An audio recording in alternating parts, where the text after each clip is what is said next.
पुराने वक्तों की बात है, एक तंदूरी था, बादशाह सलामत का बड़ा करीबी रिश्तेदार था वो।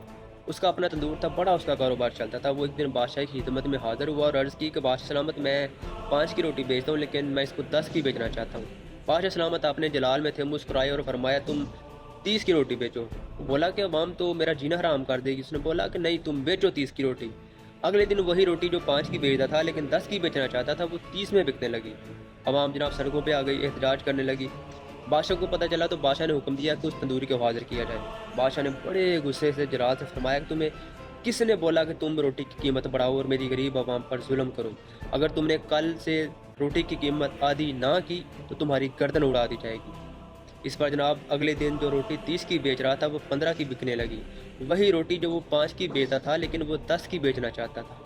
इस पर अवाम ने जनाब बादशाह सलामत के नारे लगाए, बादशाह सलामत जिंदाबाद।